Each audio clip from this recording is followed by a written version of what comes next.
Bien, pasamos a razones trigonométricas de ángulos agudos. ¿Qué es lo que tienes que saber en este tema? Algo primordial. Tenemos aquí un triángulo que es de tipo rectángulo. Acuérdate que triángulos rectángulos tienen un ángulo de 90 grados, ¿sí? Este cuadradito que está aquí significa un ángulo de 90 grados, ¿sí? Bien.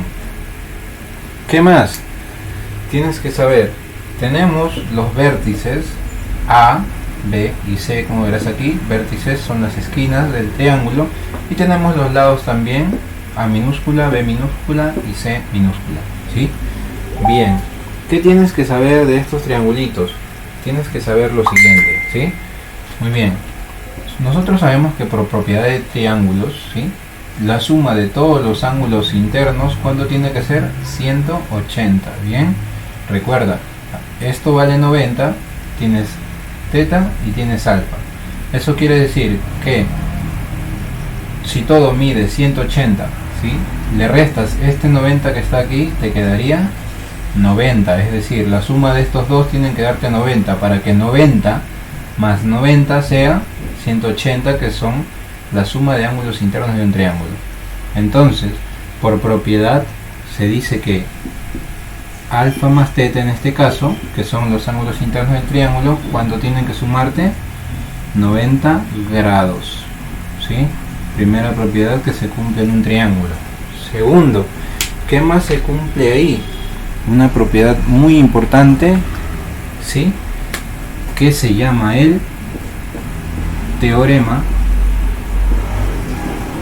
de quién, del señor Pitágoras, ¿sí? Pitágoras. ¿Qué dice este teorema?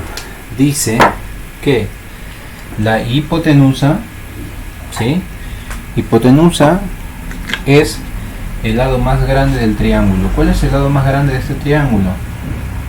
El que está aquí, ¿verdad? Este es el lado más grande, ese va a ser la hipotenusa. Entonces Pitágoras, ¿qué dice? Que esa hipotenusa, en este caso está representada con la letra B, ¿sí?, en minúscula, esa hipotenusa elevada al cuadrado va a ser igual que la suma de ¿quién? De los catetos. Los catetos son los lados, ¿sí?, son los lados que restan del triángulo, ¿sí?, los lados que quedan. Aquí tenemos uno y aquí tenemos otro, pero cada cateto tiene un nombre en particular. Existen catetos opuestos y cateto adyacente, ¿sí? Cateto opuesto y cateto adyacente.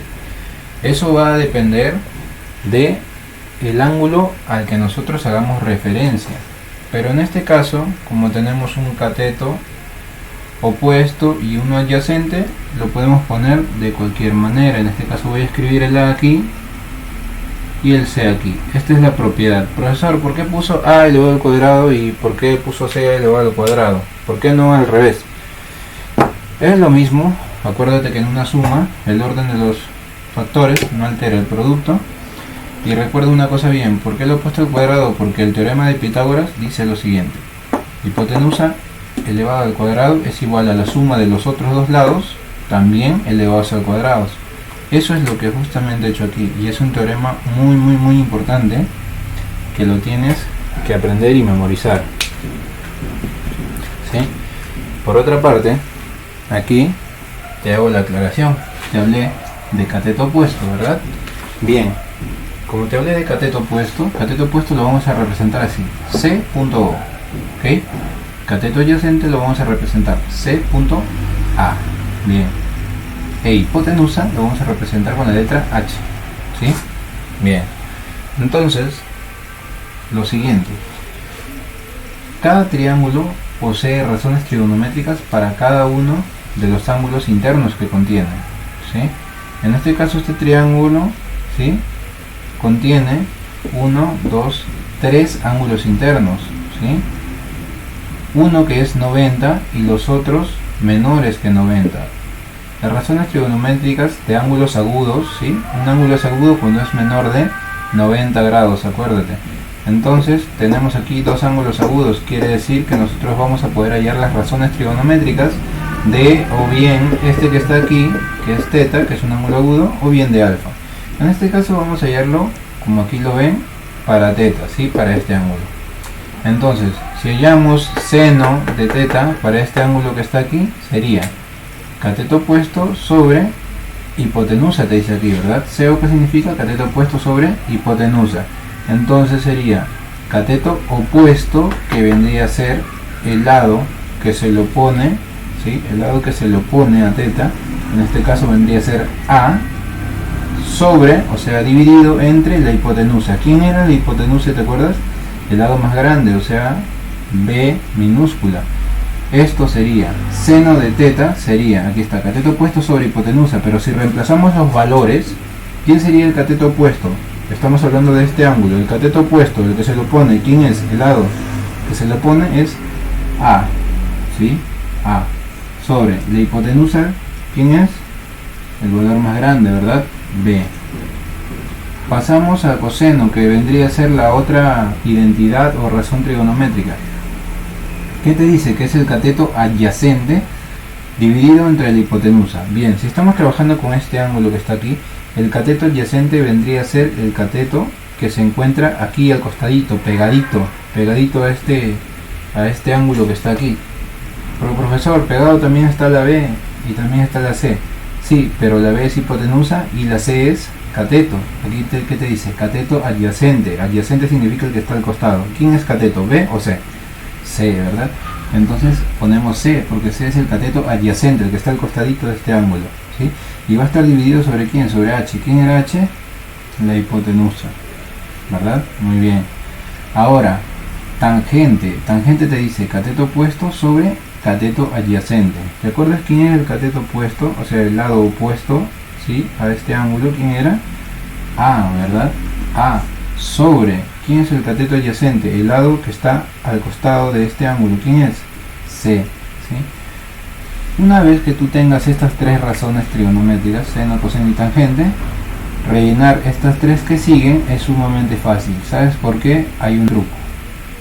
El truco es que tú vas a invertir las que ya hemos hecho aquí, solamente que vas a cambiar de posiciones. El que está arriba lo vas a cambiar hacia abajo y el que está abajo lo vas a cambiar hacia arriba, ¿sí? Siempre agarrando de dos en dos. Te explico. Terminamos en tangente, ¿verdad? Mira, acá dice cotangente. Cotangente se le dice porque es la co-razón. Es decir, es la inversa de la tangente. Si es la inversa de la tangente, vamos a invertir la tangente. Es decir, si la tangente es A sobre C, cotangente será la inversa. ¿Cuál es la inversa de A sobre C? Inviértelo nada más. C sobre A. Listo. Secante. Mira, dice que es hipotenusa sobre cateto adyacente, ¿sí? Este secante, ¿de quién será la inversa? Date cuenta, ¿quién tiene hipotenusa y cateto adyacente de estos tres? A ver, hipotenusa y cateto adyacente. Ah, el coseno. Entonces, la secante es la inversa del coseno. Sí, la secante es la inversa del coseno. ¿Qué quiere decir? ¿Cuánto es el coseno? C sobre B. Entonces, la secante será B sobre C. Y por último, cosecante, ¿sí? Cosecante va a ser la inversa del seno. Es decir, si el seno era A sobre B, la cosecante va a ser B sobre A. Con eso tú ya tendrías todas las razones trigonométricas. ¿Para qué ángulo? Ojo, hemos trabajado solamente con el ángulo de teta, ¿sí? Si nosotros hubiéramos trabajado con el valor de alfa, ¿sí? Las razones trigonométricas, estos valores que están aquí, serían distintos, ¿sí? Te invito a que lo trabajes en casa, que hay esas razones trigonométricas en este mismo triángulo, pero del ángulo alfa, para que vayas tomándolo como práctica. Es todo lo que tienes que saber en este tema, ¿sí? Y a continuación, con los ejercicios, vamos a un poco practicar esta pequeña tabla que hemos hecho, ¿sí? Muy bien, muchachos.